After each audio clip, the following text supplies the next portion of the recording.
warahmatullahi wabarakatuh. Alhamdulillahirabbil alamin, wassalatu wassalamu ala sayyidina Muhammadin wa ala alihi wa sahbihi ajma'in. Pertama-tama kita ucapkan puji dan syukur kepada Allah Subhanahu wa taala yang telah memberikan keistiqomahan bagi kita sehingga kita masih bertahan sampai hari ke-17 untuk terus beribadah salat tarawih di masjid yang berbahagia. Tidak lupa pula saya ucapkan salawat dan salam kepada Nabi besar Muhammad sallallahu alaihi wasallam, karena dengannya lah kita tahu keutamaan Ramadan, melaluinya kita tahu keutamaan salat tarawih. Karena dirinya lah kita bisa berkumpul di tempat ini untuk menjalankan syariat yang telah dijelaskan oleh Sayyidina Muhammad sallallahu alaihi wasallam. Hari ini bertepatan dengan 17 Ramadan. Sebagaimana kita tahu, tanggal itu adalah saat pertama kali Al-Quran diturunkan kepada Nabi Muhammad SAW di Gua Hira. Mungkin hari ini saya tidak akan menjelaskan proses turunnya. Datang Jibril kemudian berkata, "Iqra ma ana biqari." Karena mungkin bapak-bapak semua, ibu-ibu semua, dan jamaah sekalian sudah sering mendengarkan tentang hal itu. Hari ini saya ingin sedikit bermudzakarah, saling mengingatkan tentang sebenarnya ketika Al-Quran diturunkan, kenapa kita harus mempercayainya? Pernah nggak kita menemukan? Selama ini kita baca Al-Quran, kita jalankan, tapi sedikit berenung, kenapa kita harus beriman kepada Al-Quran? Ini seharusnya jadi bahan renungan. Yang urun tanya zaman kami publik pada publik nakailah telah diajarkan ketika kita kecil dulu dalam kitab-kitab baik berbahasa Jawi ataupun berbahasa Arab. Saat kita mengaji dijelaskan kenapa. Hanya saja kadang karena waktu yang sangat lama perlu sedikit bermudzakarah atau mengingat. Yang pertama, kenapa kita harus mengimani Al-Quran? Ini tidak lain karena manusia pada hakikatnya selalu berpikir tentang sebenarnya dari mana aku berasal. Kita tahu bahwa kita berasal sebagai Muslim, kita tahu bahwa kita berasal dari Allah Subhanahu wa taala yang menciptakan kita. Nah, bahkan non-Muslim sekalipun mengatakan mereka diciptakan oleh Tuhan. Lalu kenapa kita yang harus percaya kepada Al-Quran? Kenapa umat manusia harus percaya kepada Al-Quran? Karena ada dua pertanyaan lain yang belum terjawab kalau hanya percaya kepada Tuhan, yaitu saya harus apa selama hidup di dunia ini? Dan saya akan berakhir kemana? Yang non-Muslim atau orang yang hanya percaya pada Al-Quran, mereka mengatakan, iya saya tak percaya Al-Quran, saya percaya pada Tuhan. Iya, terus kamu mau ngapain hidup di dunia? Kamu diciptakan untuk apa? Ada tugas nggak? Nah, pertanyaan itu tidak bisa dijawab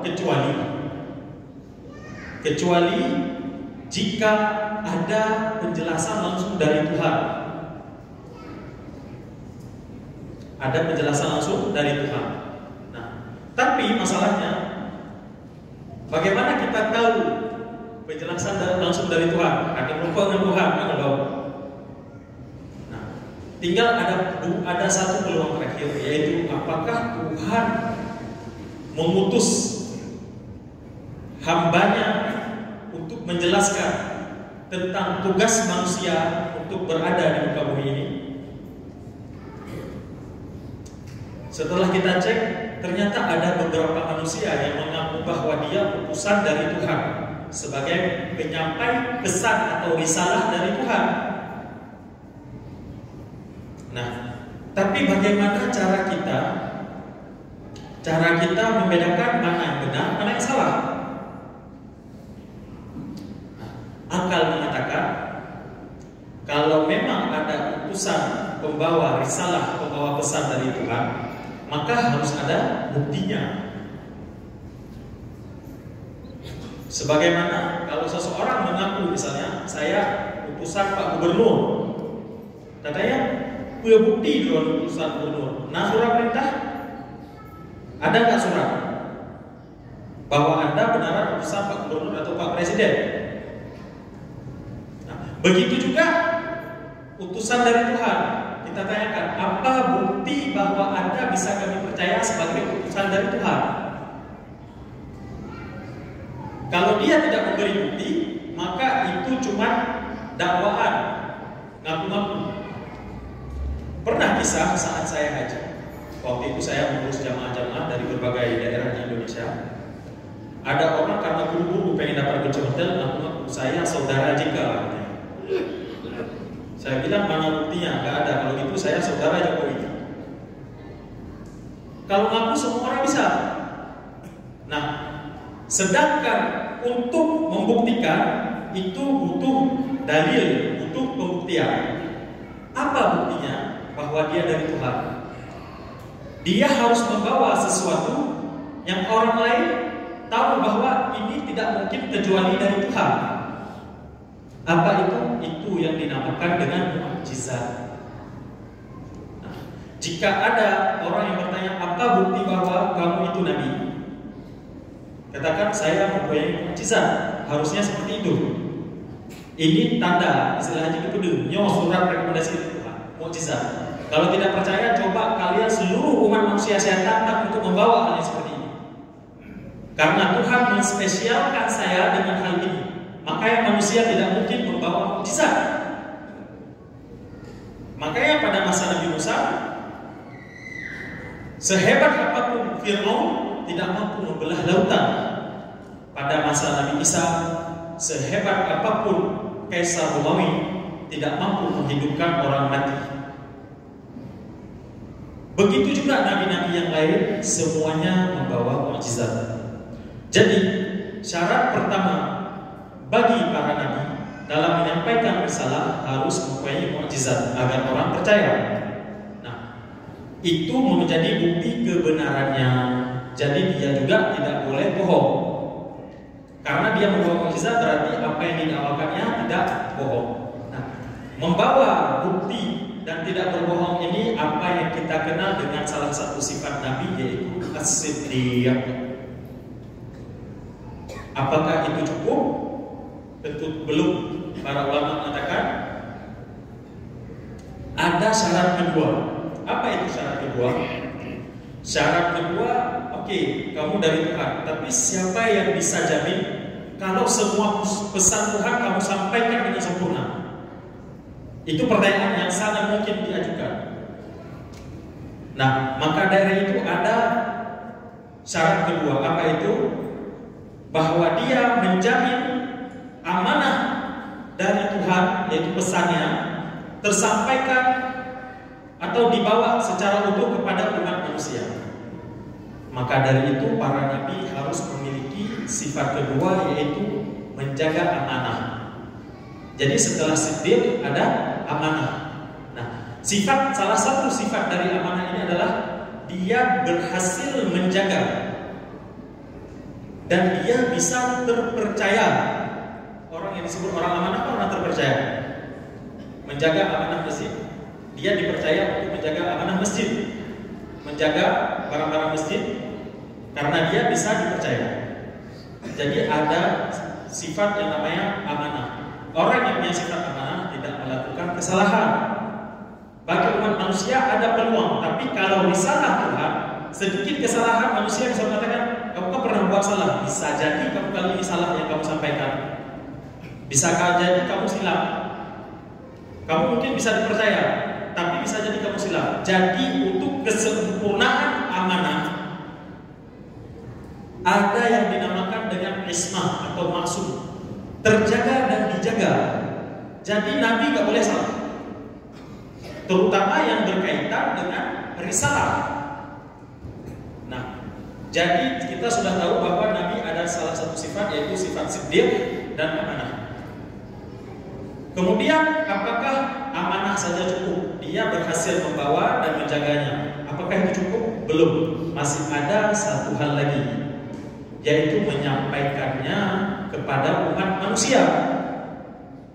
Kadang seorang berhasil menjaga amanah, tapi meninggal sebelum menyampaikannya. Salah dia enggak? Apakah dia orang yang tidak amanah? Tidak, dia amanah tapi belum sempat menyampaikannya. Jadi para nabi juga harus menyampaikan pesan untuk umat manusia. Menyampaikan pesan dinamakan dengan tabligh. Makanya Nabi SAW sebelum meninggal mengatakan, ala qad ballaghtu, bukankah aku sudah menyampaikan semuanya? Sampai diulang 3 kali. Ala qad ballaghtu, ala qad ballaghtu. Kemudian para sahabat menjawab, bala ya Rasulullah, tentu saja semua telah engkau sampaikan ya Rasulullah. Itu sebelum menjelang wafatnya Rasulullah. Berarti ada 3 sifat yang sudah kita jelaskan: siddiq, amanah, tabligh, yang terakhir khatanah. Jadi dalam menyampaikan, kadang dia sudah menyampaikan, tapi orang nggak paham. Untuk memahamkan orang butuh yang namanya kecerdasan. Ya, maka harus cara kata putruk. Makanya sifat cara dalam bahasa Arab disebut fatin. Makanya Nabi mempunyai sifat fatanah. Jadi seluruh orang yang mengaku Nabi, dari mulai Nabi Adam sampai mulai Nabi Muhammad, kita seleksi dengan 4 syarat tadi. Apakah dia siddiq, dia jujur dan membawa mukjizat. Yang kedua, dia amanah, dan dia terpercaya dan dijaga oleh Allah agar dia bisa menjaga amanah itu. Yang ketiga, tabligh, dia menyampaikan seluruh pesan Allah kepada umat manusia. Yang keempat, fatanah, agar manusia menerima, dia harus ada namanya kecerdasan, mampu menjelaskan secara baik risalah agar umat manusia tidak salah paham. Nah, jika seorang tercukupi 4 syarat ini, maka dia bisa disebut sebagai utusan Allah atau Rasulullah. Nah, sekarang kita terapkan, apakah Nabi Muhammad tercukupi 4 syarat tadi? Yang pertama, siddiq, Nabi Muhammad tidak pernah berbohong. Dan Nabi Muhammad juga terkenal kejujurannya. Bahkan yang mengatakan Nabi Muhammad jujur bukan sahabatnya, tapi musuhnya. Ketika Al-Quran baru diturunkan, kemudian disuruh sampaikan kepada umat manusia, apa yang dilakukan Nabi? Beliau datang kepada di salah satu bukit di Mekah seperti ini, agak lebih tinggi. Dia panggil seluruh kaum Quraisy, karena Nabi Muhammad yang panggil berarti perkara yang sangat penting, karena mereka sudah sangat percaya pada Nabi Muhammad. Mereka katakan, wahai kaum Quraisy, bagaimana kalau seandainya saya katakan di balik bukit ini ada tentara akan menyerang? Apa yang dijawab oleh kaum Quraisy? Kalau seandainya kamu yang mengatakan wahai Muhammad, kami akan percaya walaupun tidak melihat, walaupun nampak tidak masuk akal, kami akan percaya. Karena kami tidak pernah melihat kebohongan pada dirimu walau sekalipun. Kalau begitu kalian sudah percaya pada saya katakan bahwa saya utusan dari Allah. Mereka tidak mau percaya. Karena apa? Bertentangan dengan hawa nafsu mereka. Tapi mereka tidak bisa mengingkari bahwa Nabi Muhammad adalah seorang yang jujur. Mereka tidak mengatakan Nabi Muhammad bohong. Mereka cuma mengatakan celaka menurut mereka. Nah, apakah kemudian setelah Nabi Muhammad mendakwah dan dia seorang yang jujur mengatakan bahwa saya seorang utusan, beliau membawa mukjizat? Tentu. Dan mukjizat yang paling besar yaitu Al-Quran Karim. Al-Quran yang kita peringati hari ini turunnya, itu merupakan mukjizat terbesar Nabi Muhammad. Jika Nabi Musa mampu membelah lautan, Nabi Isa mampu membangkitkan orang yang telah mati, Nabi Ibrahim tidak terbakar oleh api, Nabi Nabi Muhammad membawa Al-Quran. Kenapa? Nabi Isa saat itu ilmu kedokteran maju, maka yang paling tidak bisa dilakukan, orang paling membanggakan kedokteran, menghidupkan orang mati. Nabi Musa saat itu ahli sihir lagi maju-majunya, beliau mampu membelah lautan, tidak ada ahli sihir yang mampu melakukannya. Nabi Muhammad datang kepada seluruh umat manusia, bukan cuma penyihir, bukan cuma ilmu kedokteran, seluruh umat manusia. Apa yang paling bisa dilakukan manusia?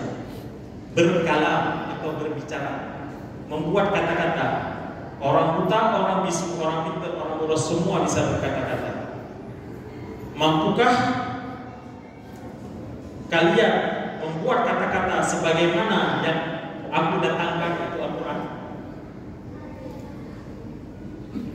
Al-Quran, misalnya kata yang sangat indah dalam surat Ar-Rahman, bainahuma barzakhul la yabghiyan,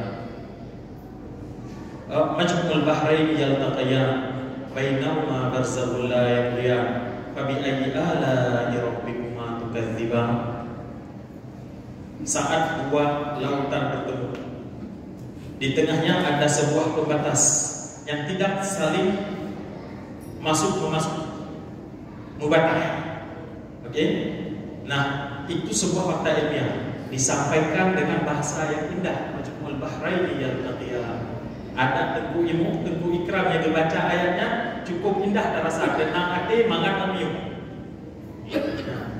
Olehnya obat itu pun, Al-Quran itu pun bisa menjadi obat. Jadi rupiah goblok. Kemudian menyampaikan fakta ilmiah yang sangat detail. Kemudian disampaikan dengan bahasa yang sangat indah. Kalau kita pelajari bahasa Arab sangat indah. Kemudian banyak kelebihan-kelebihan lainnya, di mana jika dia ada orang yang ingin menyampaikan fakta ilmiah seperti itu tidak akan mampu, atau dia mampu menciptakan kata indah tapi tidak ilmiah. Ya, atau mampu menciptakan kata-kata ilmiah tapi tidak indah. Misalnya Albert Einstein ada kata-kata dia MC kuadrat. MC kuadrat itu bermanfaat bagi manusia, tapi apakah indah? MC kuadrat tidak, beda. Bainahuma barzakhul la yabghiyan. Nah, Pak Nabi Muhammad SAW saat mengatakan saya utusan Tuhan, beliau menantang seluruh umat manusia, kalian semua bisa berbicara. Ahli nujum, ahli sains, ahli bahasa, ahli seni, buatlah kata-kata yang bisa menandingi Al-Quran. Sampai hari ini alhamdulillah tidak ada satupun. Berarti manusia lemah. Karena apa? Yang mampu membuat kata-kata seperti itu hanya datang dari Allah atau utusannya, itu pun dengan izin Allah. Berarti Nabi Muhammad tentu bukan cuma satu mukjizat Nabi Muhammad, ada banyak mukjizat lain. Mengeluarkan air dari tangannya, membelah bulan dan sebagainya. Tapi mukjizat paling tinggi adalah Al-Quran yang berlaku sampai hari ini, masih berlaku tentang umat manusia. Maka dari itu kita ketahui bahwa Nabi Muhammad memiliki sifat siddiq. Nabi Muhammad juga memiliki sifat amanah. Dia dijuluki Al-Amin. Yang ketiga, Nabi Muhammad juga memiliki sifat tabligh. Beliau menyampaikan, kita tahu seperti hadis yang sebelumnya kita sampaikan, beliau sebelum wafat mengatakan, Allah kadallahu, saya sudah menyampaikan seluruhnya. Yang keempat, beliau juga seorang yang cerdas. Tidak perlu kita ceritakan, banyak penceramah-penceramah, ustaz-ustaz, guru-guru, abu-abu, ulama-ulama mandul kalau diceritakan tentang kecerdasan Nabi Muhammad. Sampai ada buku Qariyatul Rasul, kejeniusan Rasul, yang menulis bukan orang Islam, orang Muslim. Apalagi orang Islam. Orang Islam memang mengatakan mukjizat atau sifat amanah. Nah, maka dari itu ketika empat syarat ini tercukupi pada orang yang mengaku Nabi, kita katakan bahwa benar ya Rasulullah bahwa engkau Nabi. Sekarang apapun yang engkau katakan saya percaya. Berarti jika engkau mengatakan melalui Al-Quran kami percaya bahwa Al-Quran itu firman Allah datang dari Allah. Jika engkau mengatakan bahwa sunnah itu dari Allah juga kita percaya. Jadi kenapa kita percaya Allah? Ada bukti bahwa itu beneran dari Allah. Pertanyaan tadi telah terjawab. Kenapa kita harus mengikuti Al-Quran? Karena ada bukti bahwa itu dari Allah Subhanahu wa Ta'ala. Nah, tugas kita hari ini setelah mengetahui yang paling penting berarti setelah kita ketahui berarti kita ingin menjawab pertanyaan apa yang harus kita lakukan dan kemana akan berakhir. Dalam Al-Quran dijelaskan tugas kalian di muka bumi sholat, puasa. Yang penting berubudiyah, menghambakan diri kepada Allah. Wa ma khalaqtul jinna wal insa illa liya'budun. Tidaklah menciptakan jin dan manusia kecuali untuk menghambakan diri kepada Allah. Yang kedua, setelah menyadari ini kita harus mengamalkan karena ini sudah pasti dari Allah. Berarti apa yang disampaikan kita harus taati, sama wa ta'ala, siap. Tidak boleh membantah lagi. Oh, masalah bagaimana memahami itu urusan surah. Itu ada ahlinya masing-masing. Karena dia dalam bahasa Arab butuh ahli yang paham bahasa Arab dengan benar untuk menjelaskannya. Yang ketiga, kita harus menyampaikan risalah ini kepada keluarga kita, anak-anak kita di masa depan, agar mereka tidak ragu lagi bahwa Al-Quran ini benaran dari Allah Subhanahu wa Ta'ala. Sudah ada bukti, wahai anakku, katakan pada mereka, wahai anakku, kamu berislam dengan logis, berislam dengan hati, berislam dengan akal. Kamu berislam tidak cuma ikut-ikutan, ada bukti bahwa Islam memang datang dari Allah. Ini penjelasannya. Ada sifat siddiq, amanah, tabligh, fatana. Itu saja yang mungkin bisa saya sampaikan. Kalau salah datangnya dari saya, kalau benar semua yang datang berkat rahmat dan ridha Allah. Lebih dan kurang saya mohon maaf. Wabillahi taufiq wal hidayah. Assalamualaikum warahmatullahi wabarakatuh.